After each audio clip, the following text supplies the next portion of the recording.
Coxeter, and one more down.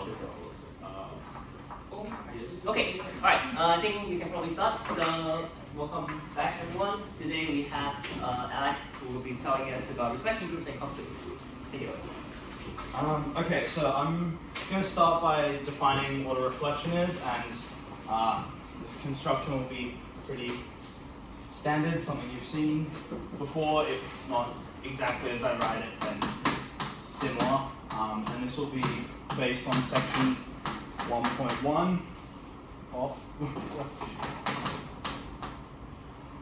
Okay, so we're going to start with a real Euclidean space.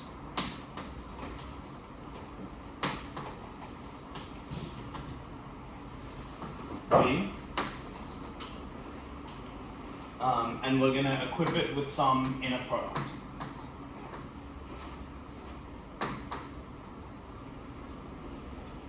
Then a reflection is some function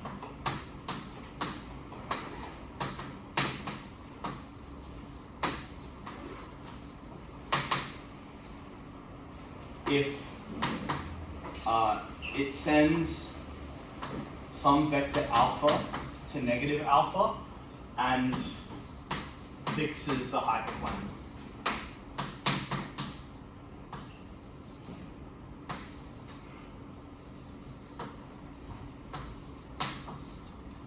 So what this looks like, we have some vector alpha, we can take all the things that have zero inner product with it, and whatever our function s is going to send alpha to its negative, and it's going to fix everything in this hyperplane.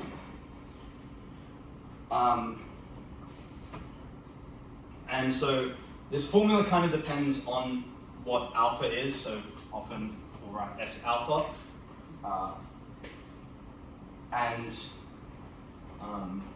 you can explicitly write a formula for this reflection, or for any reflection, and that is... So what do you mean by the hyperplane to alpha? The hyperplane to alpha, these are all the things, so hyperplane to alpha is the set of vectors in V which have zero inner product. So you're using the inner product here. Yeah. So that's with this Yeah. So I guess the reflection, does this imply that the reflection has to be a formula? Yes. Probably, right? Because it's exactly. Yeah. So you have to have the formula that S alpha of lambda is alpha minus 2 times the inner product of lambda and alpha over inner product of alpha with alpha times lambda. No, wrong way around. Yeah, okay. And so in particular, this is very related to the projection formula, because the way that this is working is that if we take some vector here, we can write this as some component of alpha plus beta, where beta lies completely in the hyperplane, and it's going to send this to over here. So S alpha of lambda will be negative x times alpha plus beta. So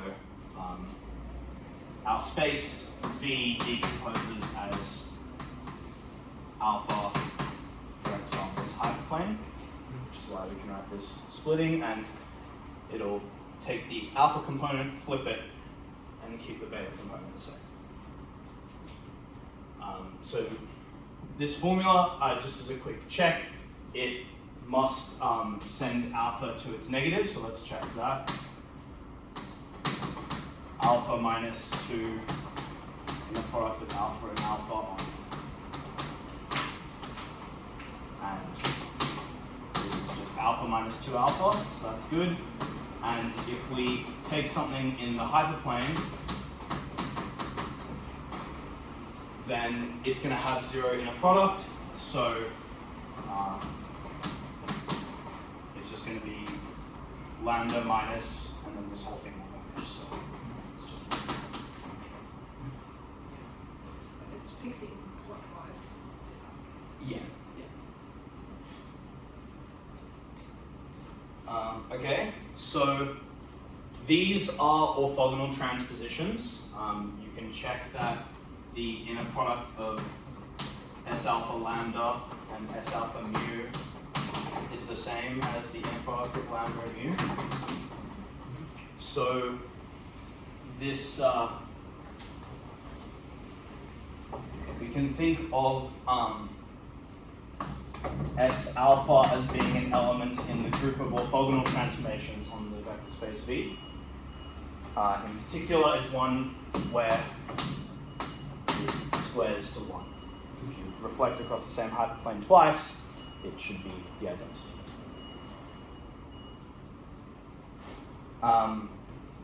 And we want to study the finite subgroups generated inside of all of these. So, and particularly by reflections, because they have very interesting presentations that we can understand and use this geometry. So, I'm going to go through a couple of fundamental examples of such groups. So, I'm going to say a reflection group is one where the generators are reflections. So, in particular, it's a subgroup of V generated by some S alphas. So, the first example is going to be type I2 of M greater than or equal to 3. And this is going to be the realization of the dihedral group as a reflection group. So the dihedral group consists of orthogonal transformations, reflections and rotations of a n-gon or an m-gon. And so the way I've said it there, it's not obvious that it's a reflection group, but we can in fact generate every element as a reflection.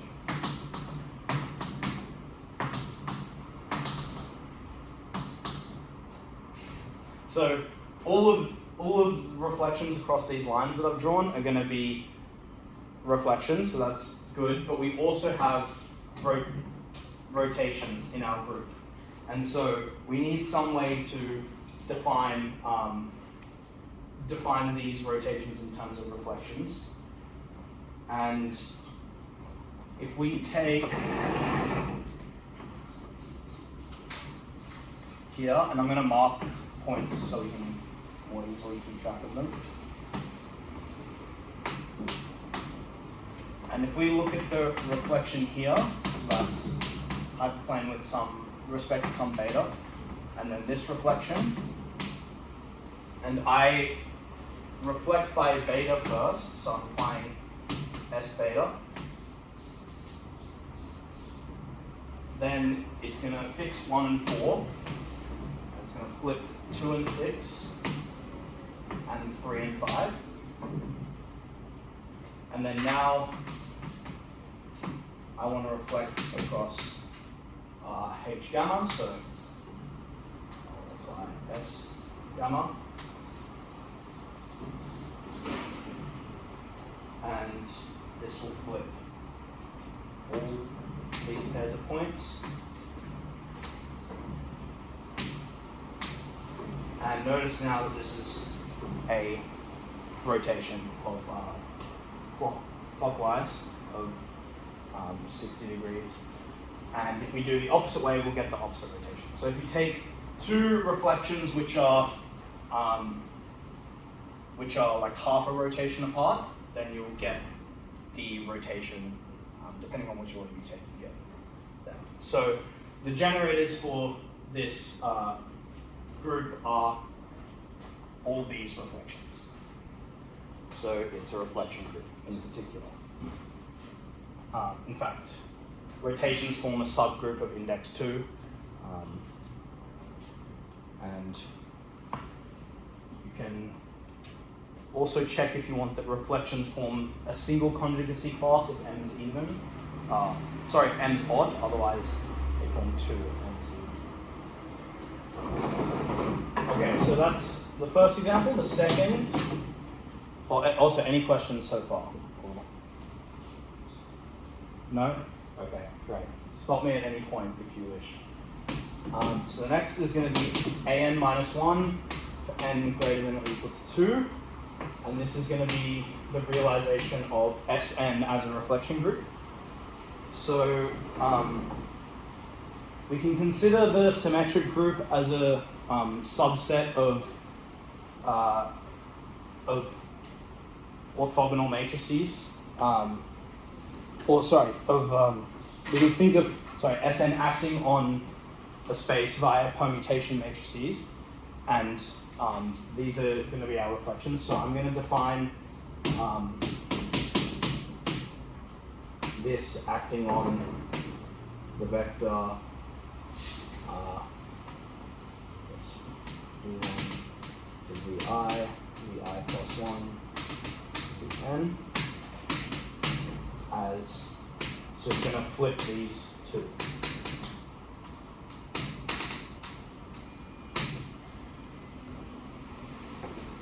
Okay,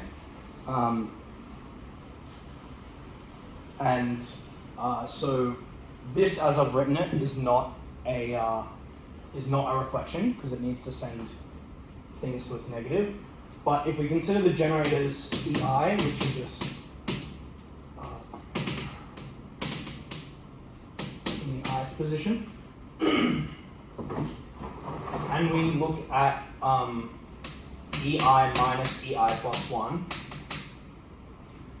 then this acting on these things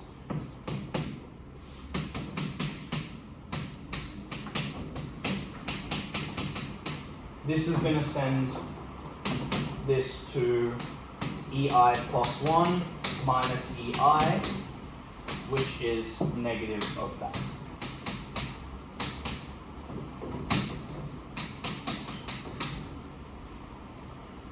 And the hyperplane with respect to this vector are those vectors which have equal I and I plus 1 first coordinate. So the things in the hyperplane are not going to get affected by this transposition. So indeed, when it acts upon these, it is a reflection as it sends these vectors to their negative and fixes the hyperplane. And Sn is generated by these transpositions, so thinking of it as a sort of Sn acting on Rn minus 1, it's a reflection group. So what's the subspace Rn minus 1 here? Is it just the sum? This is generated by Vi defined to be EI plus 1 minus EI. Yeah. Which is probably the same as the subspace where the sum of all the coordinates equals to 0. Yeah. So I was about to say sorry. this. No, that's all right. This thing, point-wise, this fixes the line xi equals xi plus 1. Well, sorry, this is the hyperplane. And so if you take the one where this is equal for all I, that's going to define a single line. The vectors which have x in everything. And so this is the line which is fixed by all of that, so it's invariant on this subspace. And yeah, so this is sort of just quotienting out by this line. So this is just completely standard dot product. Oh yeah, There's no everything up to now, everything is like standard inner product. Oh yeah, sure. Because we're in Euclidean space, it's a little. Yes. Sorry. We're just going to try to imagine this one A2. And then so you go from 3-dimensional space to 2-dimensional space. Yeah. But like in two-dimensional space, you have some kind of like a hexagon lattice. I guess this can be like inside R3 as well as like using like, I don't know. I struggle a bit trying to imagine how you get the picture for A2 with the reflection representation from the R3 picture. Because I guess you have like a tilted plane. Yeah. So there's like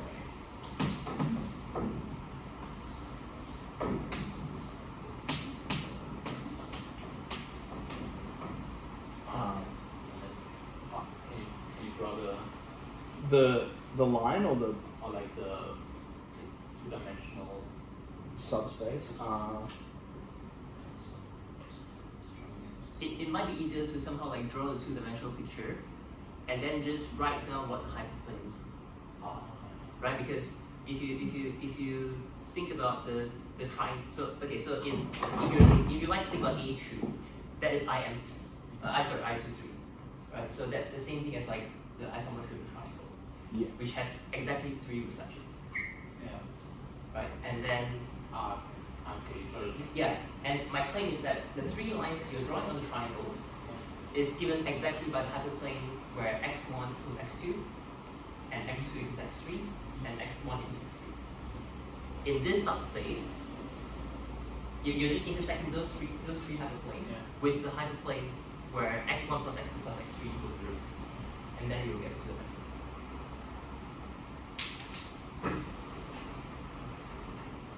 Okay.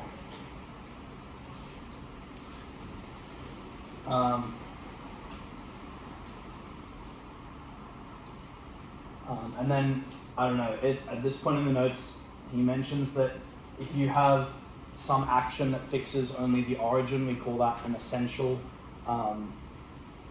We say that group is essential with respect to that space, but I haven't seen it appear anywhere else, so I'm not too sure if that's essential. I mean, it's kind of saying that it fixes only the stuff that an interaction would have to fix. Yeah. And So I like think the rotation subgroup would be something like this, right? Well, if you think about like rotations in 3D, like you could have subgroup of rotations that takes Uses a line the through the origin, so yeah. it's not essential action. Yes. But if you took all of O3 or SO3, that was yeah. And you can always you can always quotient down until you get to some essential action. Right? So here, this is not essential, but once you act on Rn minus 1. I'll just say if you carry about infinite reflection groups, it's kind of crappy that everything fixes the origin because then you've got an infinite stabilizer, so this is why people look at other spaces.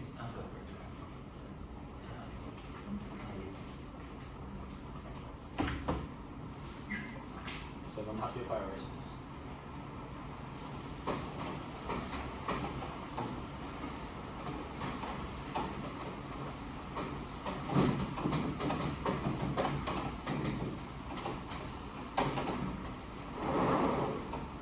Okay, so I'm going to talk about 2 more examples which are maybe a bit harder to understand, but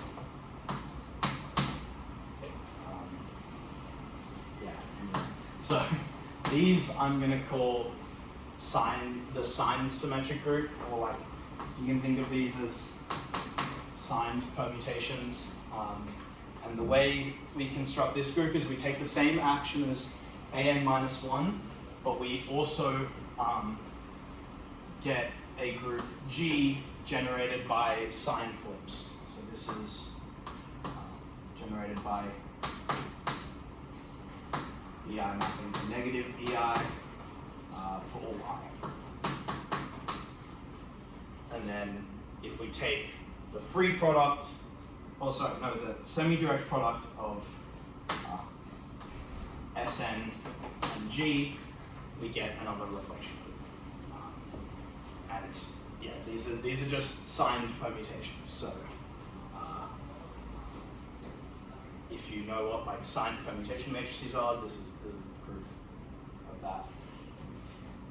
And it is an essential reflection group, by the same construction there, and it has order 2n factorial, where this is just your permutation, your sign flips, and this is your permutations. Is it the other way around? Like the product? I mean, definitely SM is a non-subgroup because it's X2. I think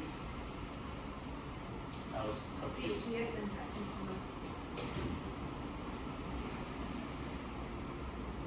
That's 2n. Okay, that's a. because the essence fusion coordinates. yeah. The order is 2 times. This group is set to right? And the essence acting on that Yeah. Okay. Yeah, I was confused. So it's like for all I, you have the thing that sends this. Yeah, you have a It's sign like flip. sorry. Oh, so sorry, is this maybe wrong? You should No, no, put it's line, fine. no, you should put a line there. Yes, there you go. Okay, sorry. Yeah. Okay, and then the next example, Dn. These are the even sign permutations. So this is the subgroup of index 2 of this one, where you're just now taking, instead of sign flips in one variable, take sign flips in 2 variables.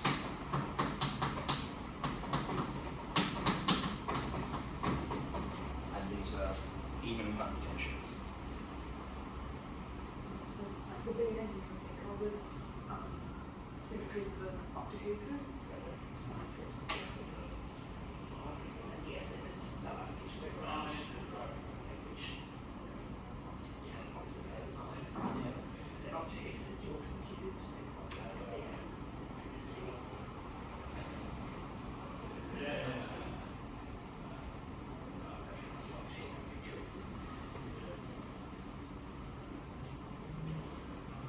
Okay.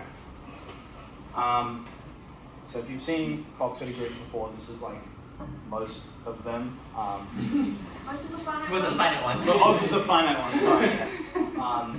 My conferences, everyone assumes all groups are infinite. Let's Yes. not assume all Okay, groups are yeah, infinite. sorry. This is a talk on finite reflection Yeah, groups that's fine. for the most part. So, yeah, and they're like easy to construct, but the other ones aren't. You need to consider affine geometry to get the rest of the classification, which I'll mention later briefly, but we won't construct the other ones.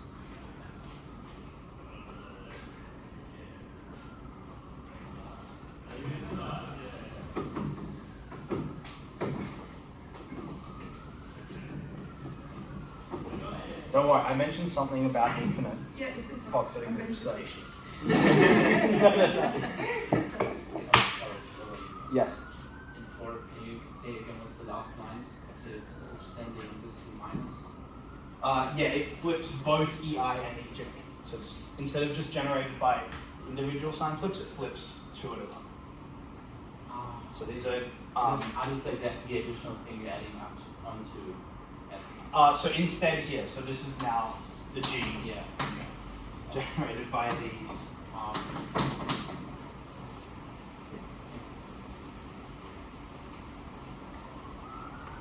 So these are the permutation matrices where the determinant is the same as the unsigned determinant.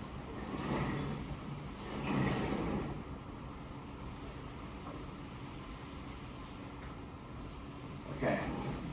Wait, sorry, just quick. What's the order of this fourth one? Do you just like chop on an n or an n squared?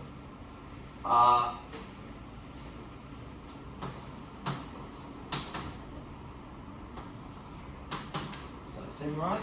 2n minus 1 n factorial? It's an index to subgroup. Sorry? You said it was an index to subgroup. It's an index to subgroup. Yeah. Yeah. Yeah, because you have even and odd permutations, so and they split your thing in half.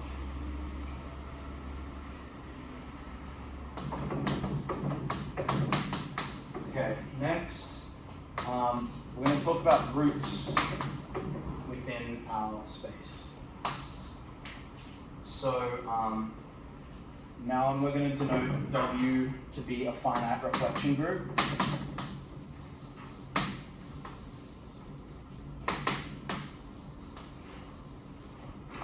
Which acts upon some Euclidean space V. So it's the same notation, but just fixing it for the rest of this. I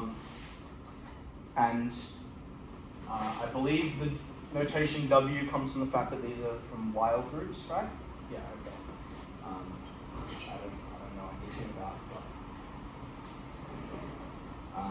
But, and so we can understand more about W by considering how this action works.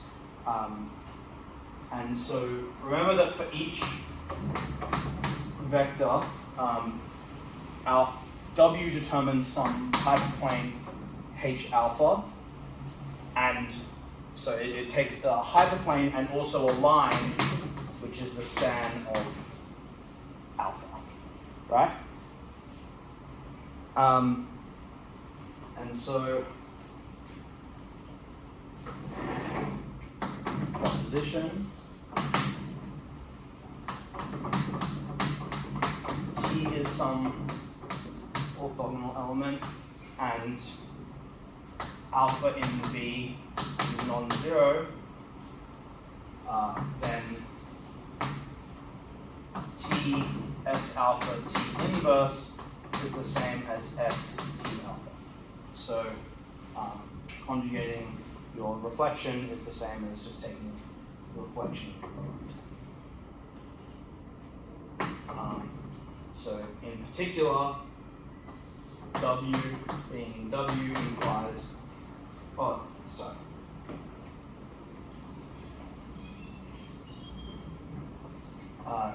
W in W and some reflection in W implies that S alpha is W.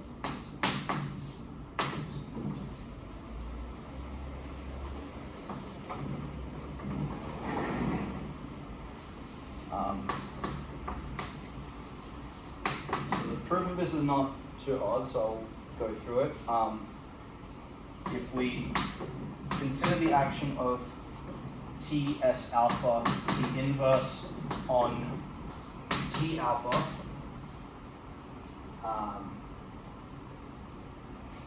so in order to show, maybe I should say this first. In order to show this, we need to show that it sends T alpha to its negative, and we need to show it fixes everything in the hyperplane with respect to T alpha. So this is T S alpha alpha, so T inverse cancels, which this is S alpha sends alpha to its negative, so it's negative T alpha. So that's good. And now we want to show that it fixes the hyperplane. So we want to show that T S alpha T inverse acting on the hyperplane is the hyperplane.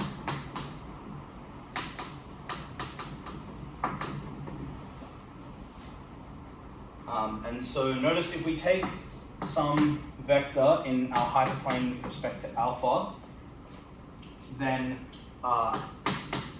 we have this if and only if T alpha is in the hyperplane with respect to, T lambda is in the hyperplane with respect to T alpha, because our T is an orthogonal transposition, so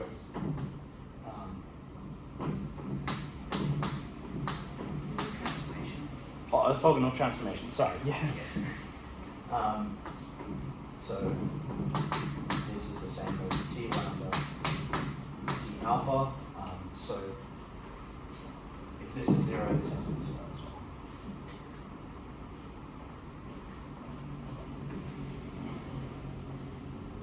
well. Okay, so now T S alpha T inverse acting on T lambda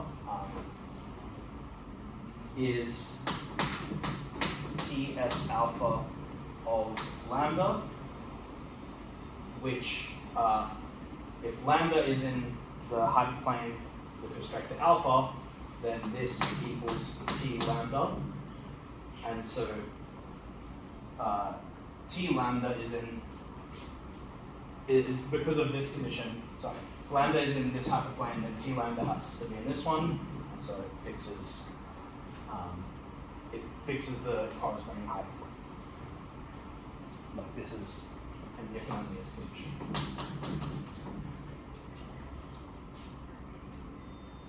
Okay, so what does this tell us? This tells us that W permutes the lines in our permutes the lines with respect to alpha. So like the idea of what we're going to create, a root system, is that if we take some set, which we're going to call a root system, and we want to act W upon that so that it leaves that set of lines invariant.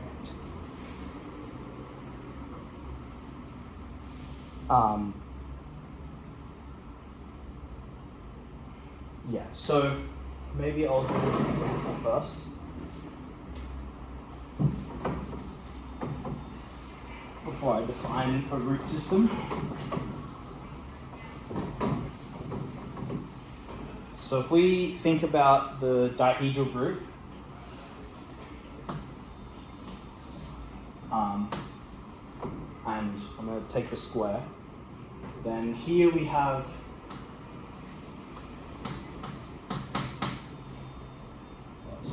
alright, 0, -1.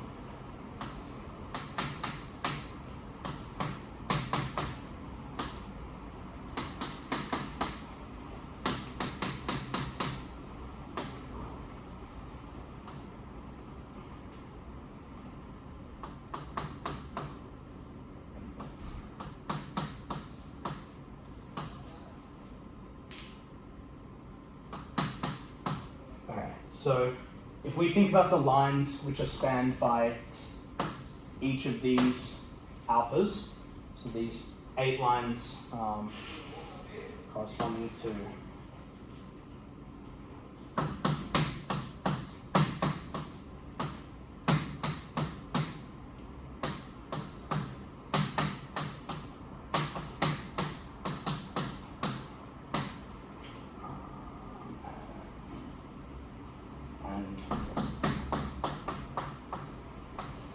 then based on what we just showed, acting W upon this set is going to leave it invariant. And we know that about the dihedral group, right? That if we take some reflection of these vectors, it's going to stay the same. But the issue is, like, how do we know what vectors to take? Like, if I take one of these to be longer, then it's not going to necessarily satisfy that condition anymore. Like if I sub in a 2 there, we have an issue. So we want some way to be able to pick apart this set of vectors from our space. And I think if you take unit vectors, it always works. Or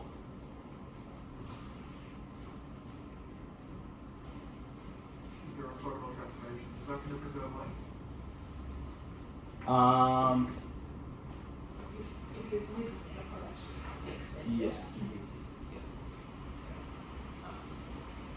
I mean, you're getting towards what is a root system. Yeah. This is this very compact, abstract definition. Yeah. You know, it's not difficult to motivate. So. Yeah.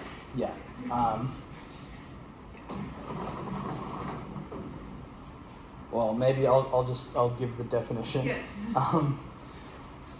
So. I believe this is done historically it was done type by type. Oh, really? Yeah. And then later on was sort of abstracted to any finite reflection group. Here's what a root system is. Okay. So Alec, by the way, for this set, like you're claiming that the dihedral group is gonna preserve this? Yes. That's right, yeah. Yeah. The length, yeah, I was just confused about length because somehow the rotation doesn't seem to be preserving. But the rotation takes commas to commas and midpoints. Yeah, that's right. Yeah, so Yes, of course. so This they're is actually like different lengths. different length, yeah. Yeah. Isn't it? Also, yeah, if they were unit vectors, it would be fine as well because. Yeah, okay. So I think. It's about the ratios between those. Yeah, the yeah. actual lengths. And I think if you take a set of unit vectors in each direction, it always works. But this shows you that you don't necessarily need that condition. Yeah. Like this is a natural set to consider. Yeah. Okay, so we're gonna take a finite subset of V not containing 0.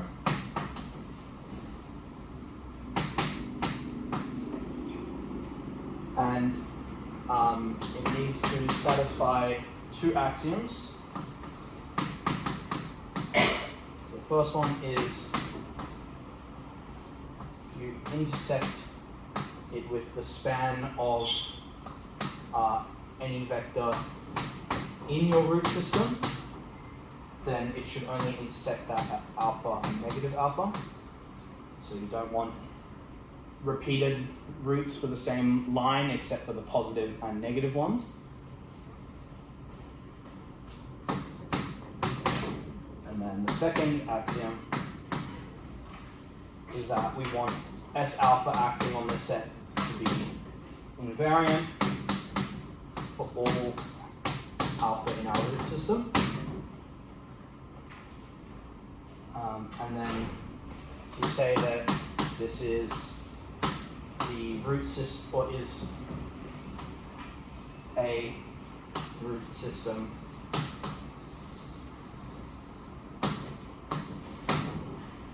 associated to W.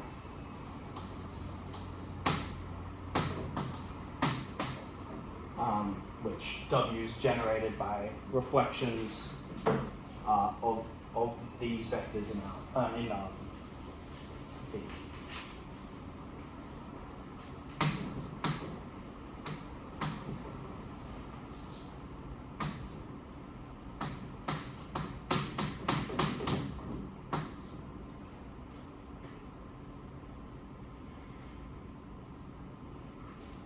Okay. So maybe another example for the symmetric group, and I'm going to need this to be fact checked because I haven't. Odin asked me to create one last night, and I didn't know off by heart. So I believe for Sn. Also, like many root systems exist. If I take lots of vectors, eventually I'll get there.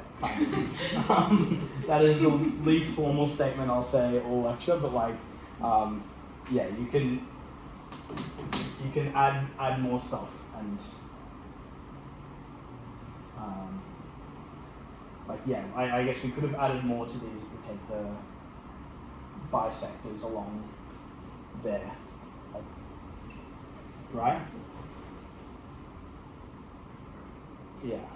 So you can add more as long as you make sure that your set is in there. Sorry, can I just ask you? Yes. I'm a bit confused about the definition because it feels kind of circular. In that we're saying phi is a root system associated to this group, which is defined by reflections with alpha in the root system. So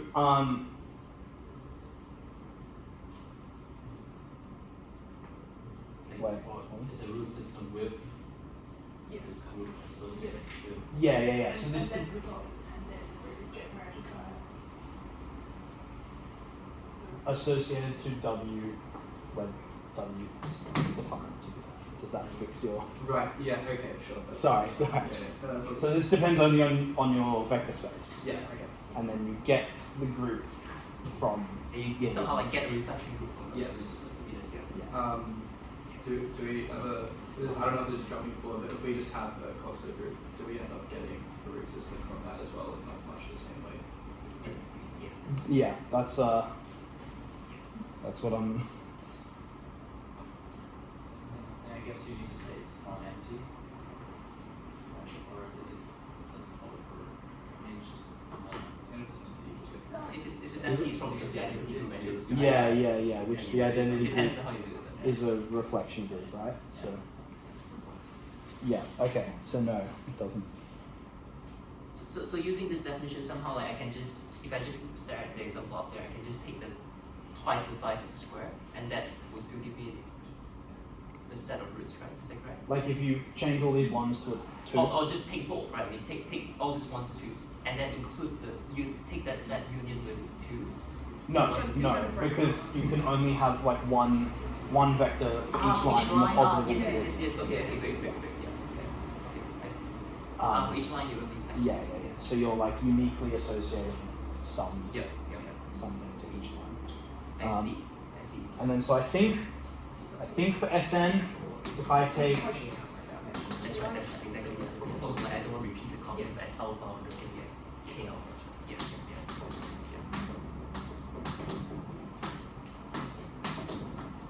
if I take this in the I and j position for all I not equal to j, then I believe that's a root system. You might want to minus one of those.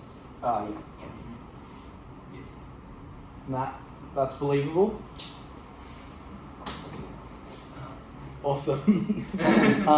But this is not necessarily like the smallest one, I think. You could. We think.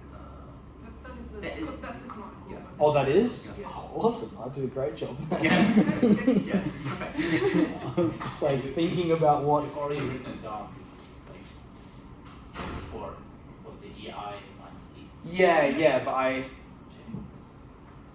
but this is not just I plus 1. Yeah. Okay. Sure. Because I think if you take I plus 1, like the coordinates of I and I plus 1, it's not a root system. No. Yeah. So you need all. And these are called roots, again, due to the connection with Weil groups and semi-simple Lie algebras. They're characteristic roots of certain operators on the Lie algebra. So that's historically where the name comes from. Yeah. Okay. I mean, yeah, this is somehow sort of discrete data associated to a Lie algebra or a Lie root. And any finite reflection group can be realized in this way. It's not too hard to prove, and any group arising from a root system is also finite, which that's quite believable, I hope.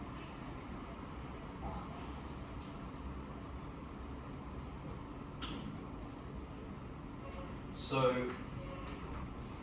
these root systems are like very abstract, as we've said. So we don't know whether it's going to contain unit vectors or not. We don't know whether it'll exhaust all reflections in W or not. We don't know if it's going to span V or not. So as I've defined it there, they're quite, we want to restrict down to some better root systems, which I'm going to define shortly.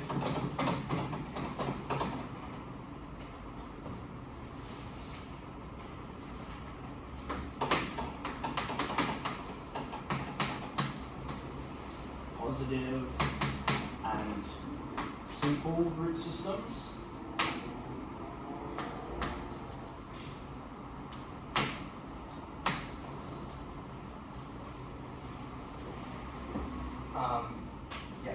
So the issue with this is like, if we look at this, we've got like 8 vectors, but the space that these vectors are describing is only a 2-dimensional space. So like sometimes this root system might be bigger and you like take the span of it than like what we're trying to study. So we want some way to like condense this information down more. Because if you think of like bigger dihedral groups, it's going to get even worse.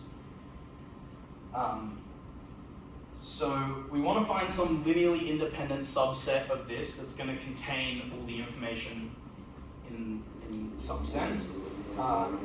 And specifically we want ones with the same sign. And these are going to be positive or negative systems. So first I'm going to define we need a total ordering on our vector space, which if you haven't seen how to do that before, okay, is everyone comfortable with what a total ordering is, or should I recall the definition? Does anyone, I can do it. May as well. Okay, thank you. So total ordering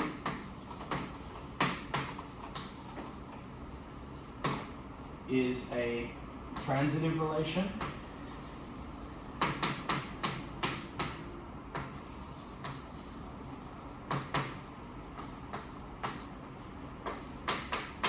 on V. It's a transitive relation which satisfies three axioms, which is that for lambda and mu in V, either, or rather, sorry, exactly one of these hold.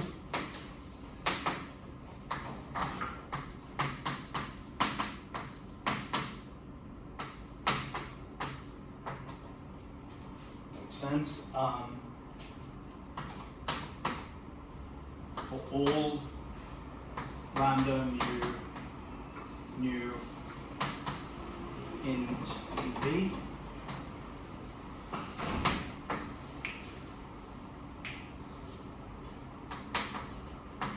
we can add to both sides of this relation and it's not going to change anything.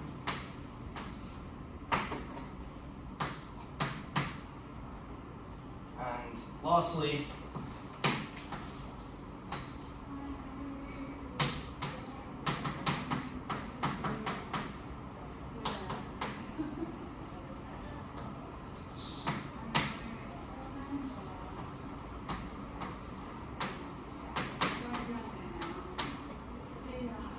otherwise this is flipped, which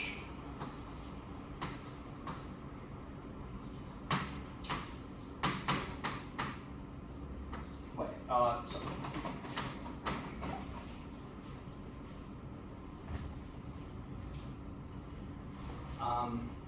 And if we have some vector which is greater than 0, I might flip the sign at some point, but it's this.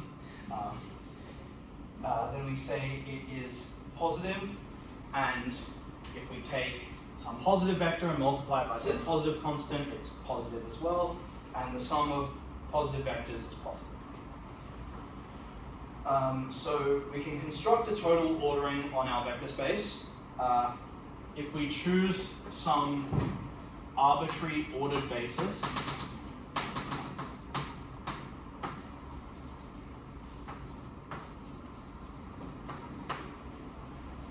and we use the lexicographic ordering,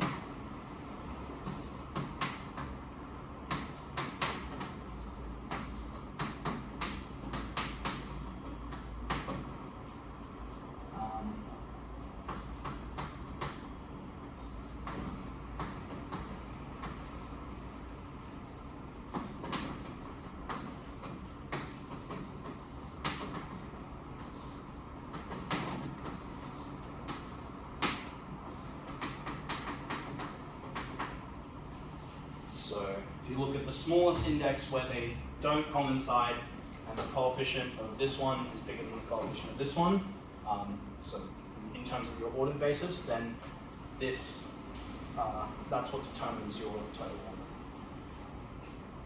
ordering. So this, in particular, this total ordering depends on your ordered basis.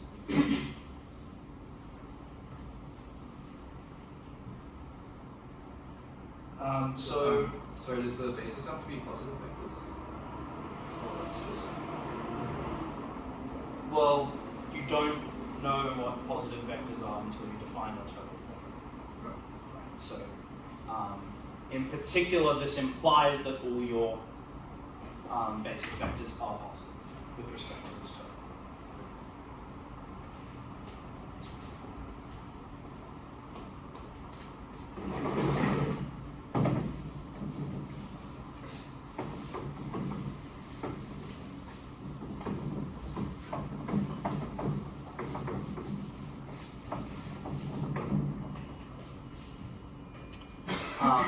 So given some root system phi, we call a subset pi, sorry, this is in fact never a strict quality unless I guess it's the trivial one.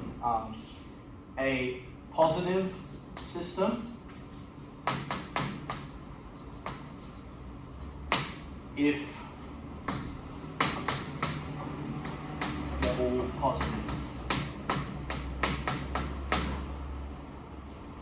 And in fact, this splits our set precisely. Phi will be pi union negative pi.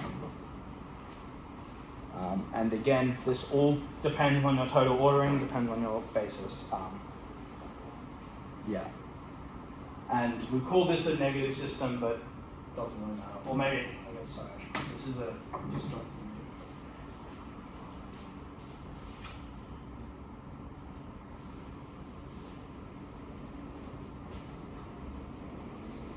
Okay, so those are positive systems. I now want to define simple systems. So a positive system, part of the definition is that it decomposes V in this way?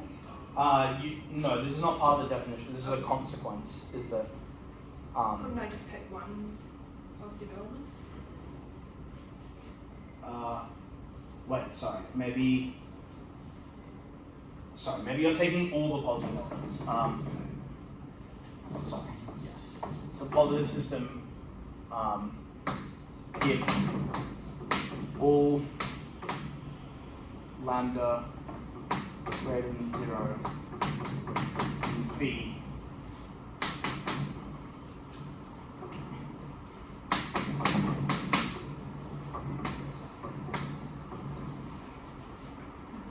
so it contains every positive element. Then yes, then now the decomposition is clear. And there's only the zero vector. Okay, so total.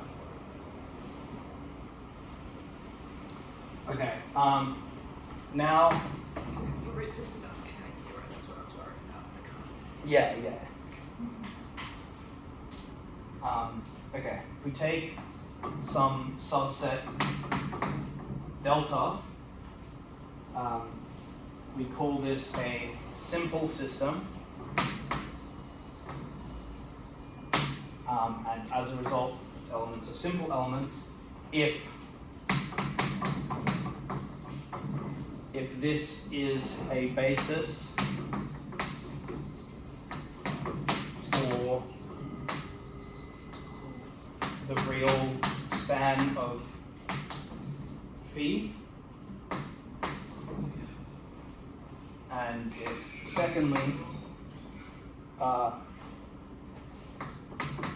each vector in phi is a linear combination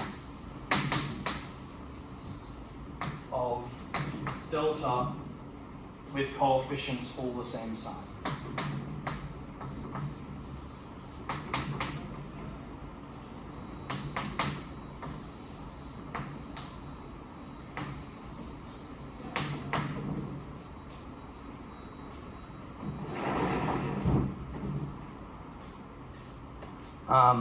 So it's obvious that positive systems exist because like every one of these vectors has to either be positive or negative. It's not necessarily obvious that simple systems exist. How are we going for time?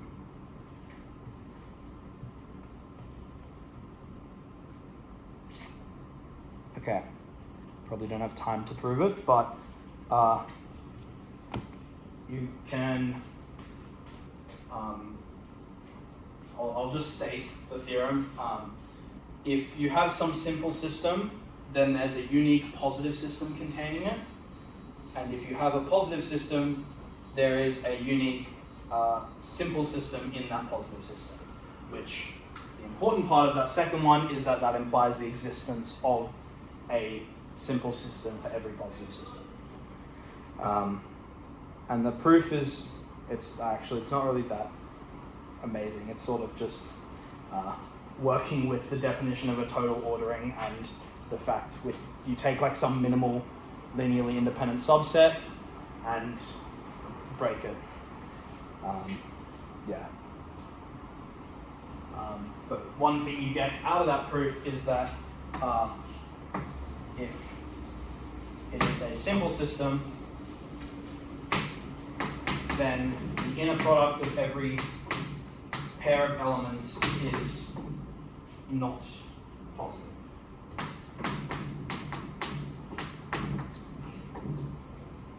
Which is kind of a bit counterintuitive to what you would think.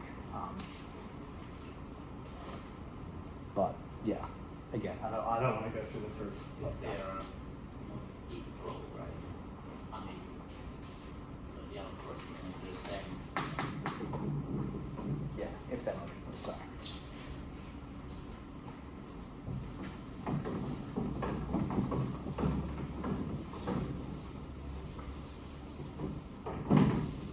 So simple systems are going to be like what generate your Coxeter system. So that's really why we wanted to restrict down to the simple case.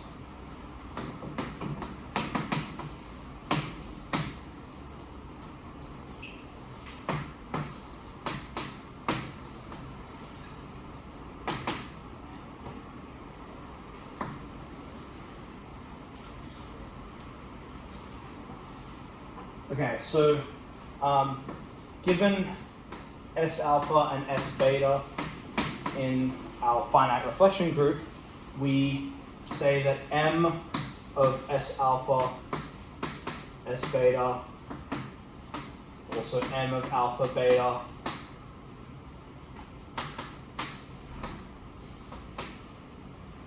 any of these notations you like, is the order of S alpha, S beta in your group.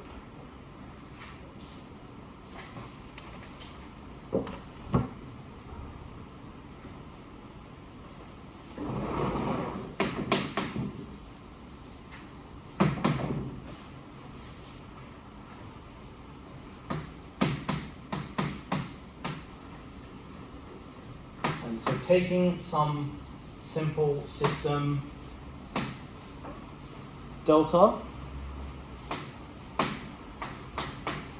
within a root system.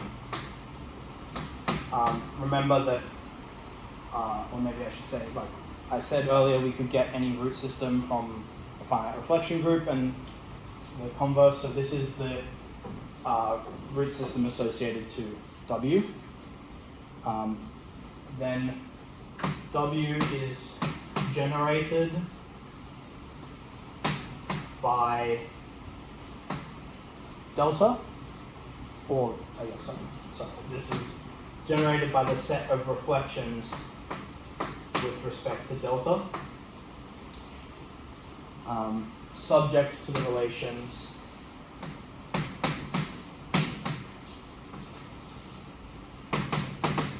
that S alpha, S beta to the power of M alpha beta equals 1,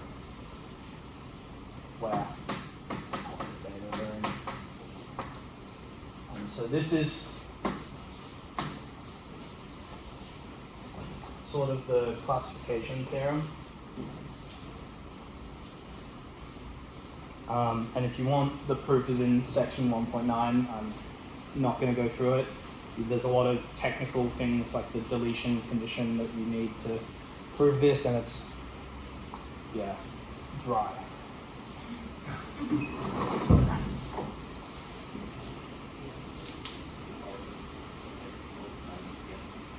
And then so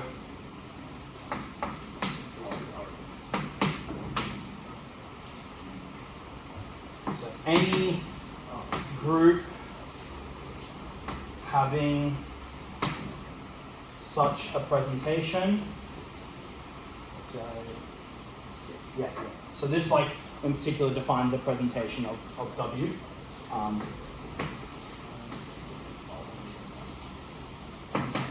Is called a Coxeter group.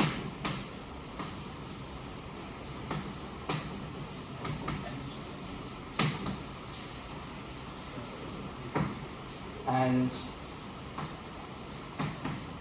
WS is called a Coxeter system.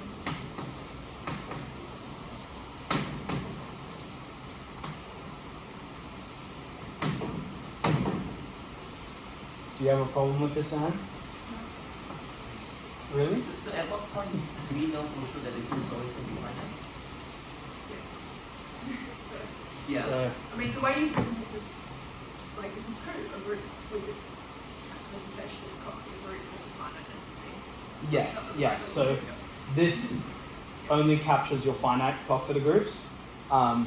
If you also allow there to be no relation, so this was the order, but if you also allow it to correspond to no relation, then you get that this classifies all Coxeter groups as well. But also, No, that probably isn't true actually. No? Okay.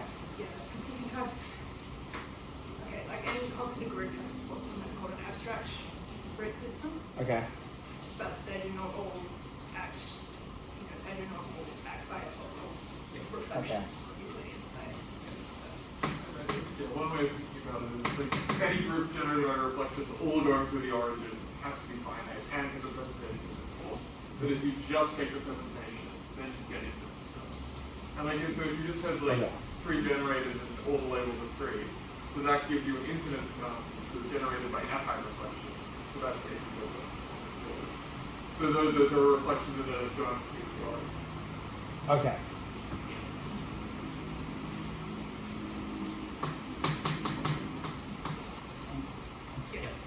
Yes. Can you quickly remind me how to construct this root system from the reflection of the pi? You start with the root system. In this Yeah. setting, you start with the root system, and then you assign a reflection group to it by saying that you take every alpha in the root system, look at the subgroup of O and generated by S alpha. And that's some like abstract group, some subgroup of O and. If you like, okay, but this looks like you start with didn't you say that you can associate to Yeah. yeah, like, I mean, given any Coxeter group, you can slice the group in half, and the roots are the two halves. Change that reflection. and this gives you some root system.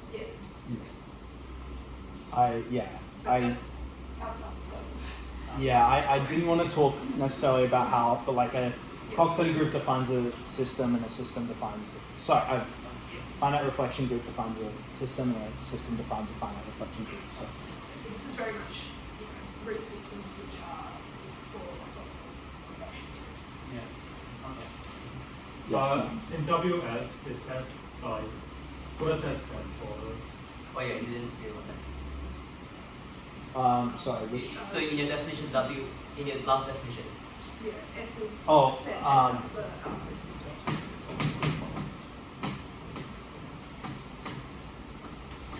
is it S alpha or yeah, alphas? yeah, Doesn't matter. Yeah. yeah. This is the generating set of your group. So thank you for clarifying. And sometimes this is called the rank. Yeah, which can be a bit confusing because it's not. it's not necessarily the same as the dimension of The vector space. vector space. Well, it's probably by definition would be the same as that you said, right? The Span. it's the Yeah. same, it's the dimension of the span, which is not the Yeah. same. Which is not the yeah. Not the, so. So Sn is the example, right? Yeah, that's what it is.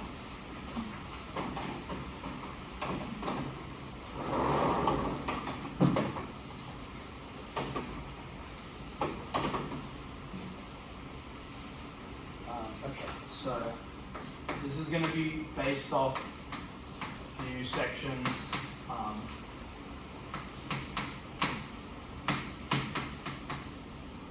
And this is just going to be linking this to Coxeter graphs and a finite classification.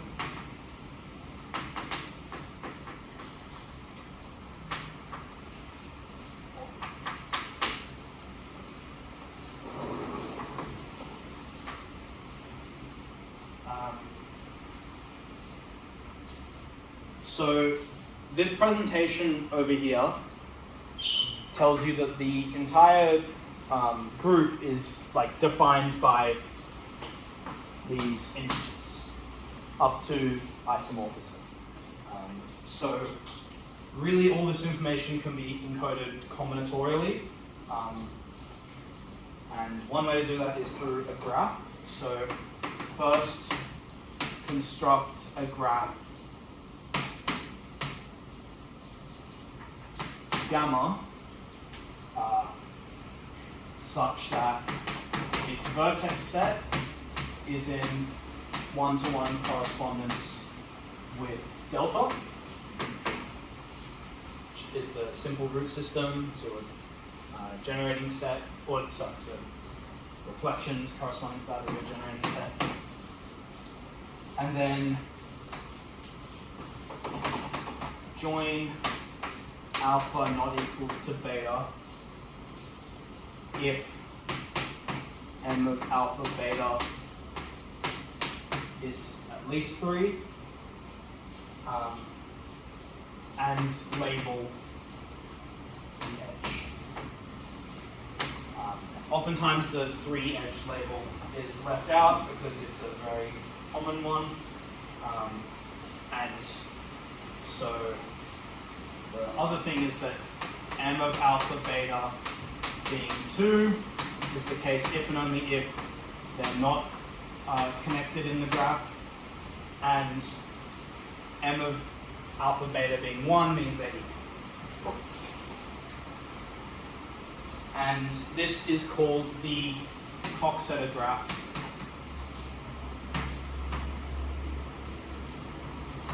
Of W. And this graph does not depend on your simple root system because the simple root systems are conjugate, and so conjugating them does not change in group or the graph you get. So for But maybe just comment that. But it does depend on the root system. Like you can have two different root systems whose reflection group turns out to be just isomorphic. yeah. And they both turn out to be Coxeter groups, but they're just different. Yeah. So once you fix a root system, then this presentation does not depend on the simple system. Yeah. But it depends. Yeah, it depends on the functions. Yeah, but it does depend on the function. You can even for the dihedral group, you can change. Exactly. So for example, this graph. Does anyone want to tell me what this one is?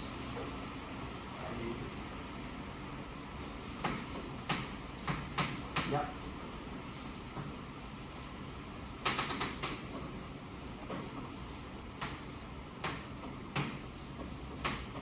What about that one?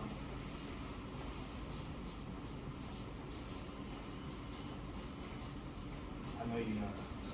Sn plus 1.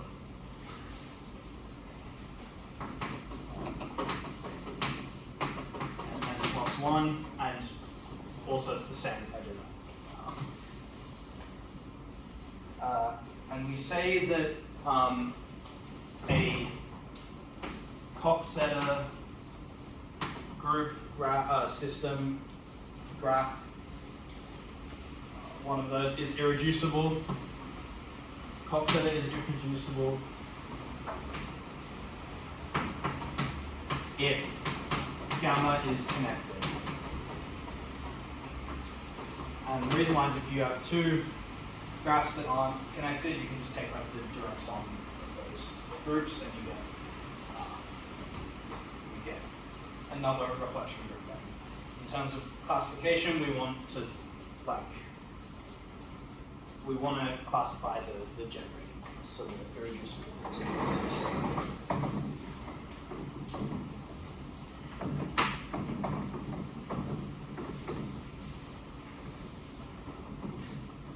And now comes my favorite part every time talking about this, which is drawing every type of Coxeter graph. So we have I2 of m, or m greater than or equal to 3, which is this graph, and these are the dihedral groups. We have an for n greater than or equal to 1, which every time the number is just going to be the number of vertices, and these are Sn plus 1, right? Yeah. We have Bn for n greater than or equal to 2. Just going to have a 4 on the end instead. These are the signed symmetric groups. We have type Dn, n greater than or equal to 4.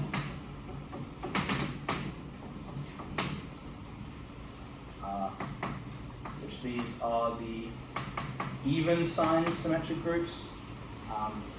The reason why you need greater than or equal to 4 is because if you had 3, that would just be type An.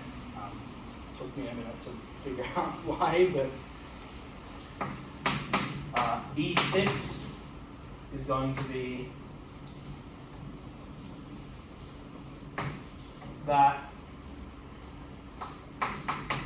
E7 is just like the same, except you add another vertex. E8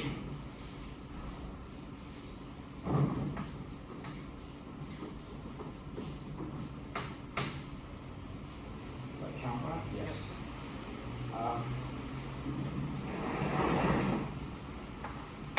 F4.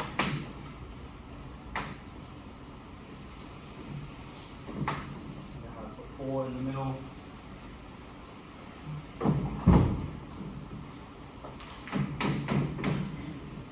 H3. 5.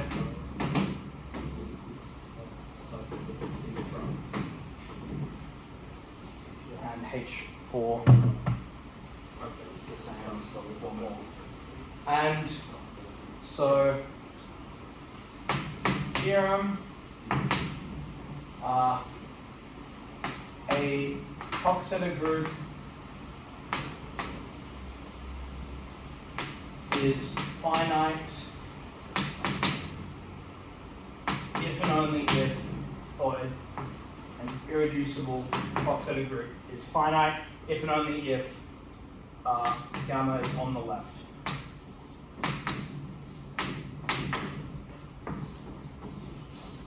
So this is your classification of every single finite Coxeter group.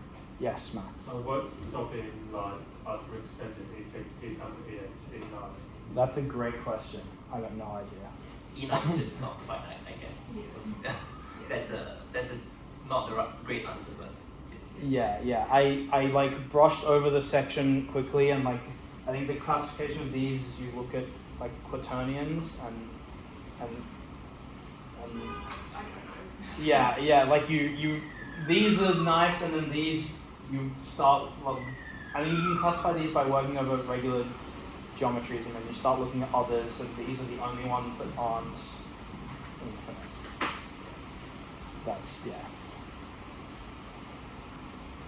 so somehow like I'm slightly confused about the theorem phrased in this way, right? Because we already know that Okay. but by definition, like any group that we're thinking about in terms of root system, Okay. is going to be a finite Coxeter group. Let me. So I guess the statement here is just that This is okay. New Coxeter group.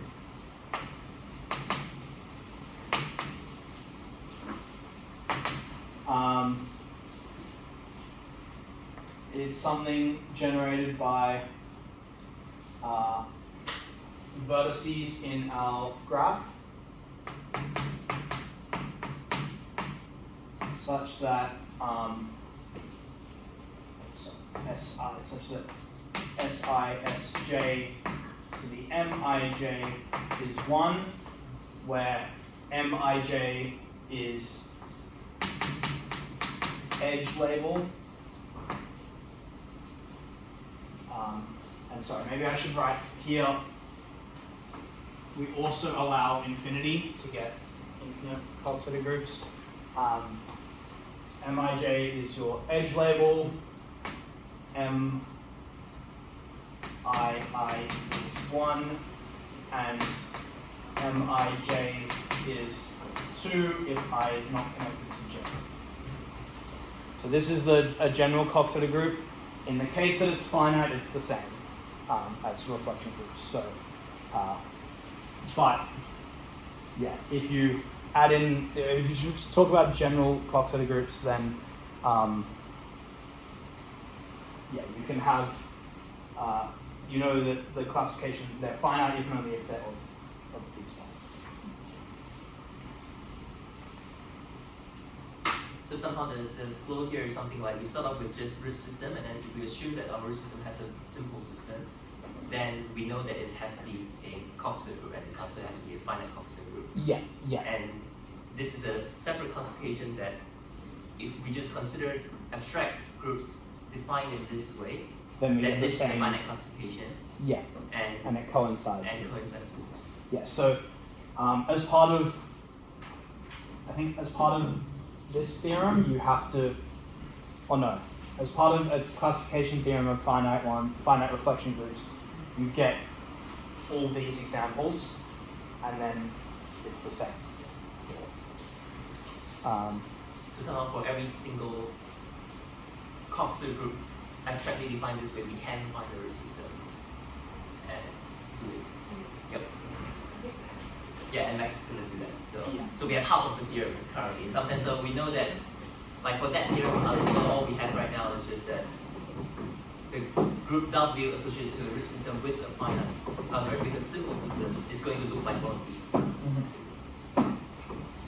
I mean, there's some combinatorial way of doing this classification to Yeah, yeah. show that like it's not one of these diagrams that we can look up. Then you can look up some elements. Yeah. That's right. Forget how it goes. I think you can somehow start off with the Fi ones and then just throw away the rest. How long do I have left? Possibly -1 minute, because there's a tutorial in here at 11, and so going by the convention that we have 5 minutes for the hour, Yes. that means that the probably. Can I go for a few more minutes? Do you reckon? You have to There's ask a lot of them. people outside. Yes, because there are people outside, so. So yes or No. no? Yeah. But maybe just say what you want to say. And, So I wanted to link quickly what Max is going to talk about next week and kpi1 conjecture. So we define these hyperplanes, and they are sort of walls in your space, and the stuff inside of it are chambers. And if we look at the type AN, then remember I said that the places where those are equal is where xi is xi plus 1. And if we quotient out by all of those, you're going to get the space remaining is where none of your coordinates are equal, which is precisely configuration space. And you can't really construct the configuration space in the way we did last week for any general Coxeter group. But in this sense, using hyperplanes and walls and chambers, you can get an associated configuration space notion. So that's really why we want all this. Okay. Thank you.